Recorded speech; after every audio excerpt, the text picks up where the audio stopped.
My main motivation for being involved in YouthNAVIGATE is being able to assist with making the results of research more accessible to all, especially youth mental health research. I think it's extremely important that everyone be aware of the latest developments in that field.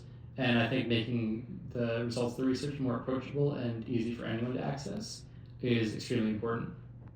I grew up in one of the most academically competitive neighborhoods in South Korea, where I was deeply affected by the frequent news of students, now my age, taking their own lives. These experiences left a lasting impression on me and sparked a commitment to youth mental health advocacy. As I strongly believe in the quote, little drops of water make the mighty ocean, I think the smallest act of support can make a life changing difference and is what truly matters in our society. This is why I started working as a high school intern at the Child Lab and launched the Youth Navigate project together, with the hope that youth with an interest in mental health would have equal access to these amazing research being done about youth mental health.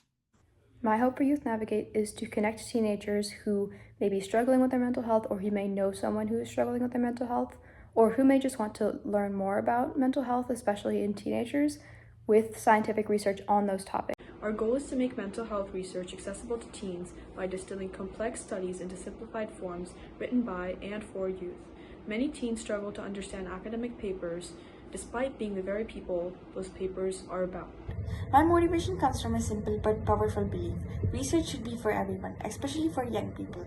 Mental health research often contains insights that are meant to help teenagers, but the language in scientific papers can be dense and intimidating.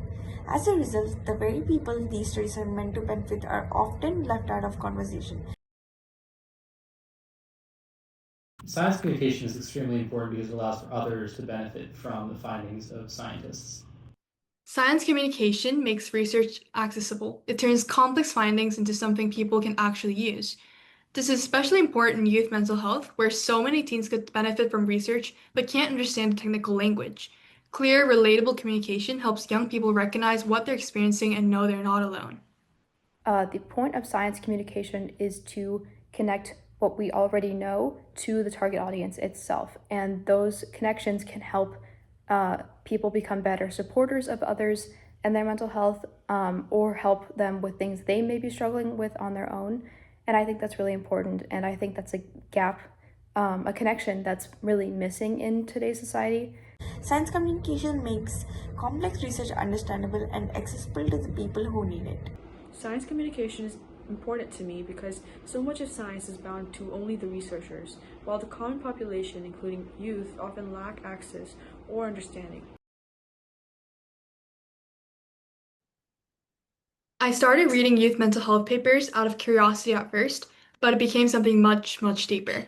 I grew both professionally and personally. It gave me a new language for my own emotions and helped me support friends better too. I hope others find that same sense of clarity, connection, and empowerment when they engage with research, especially with Youth Navigate.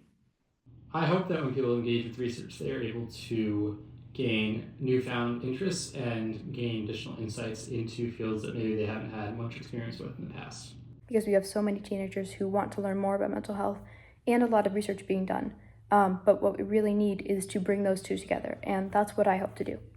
Through Youth Navigate, I hope teens gain clarity and confidence in understanding mental health.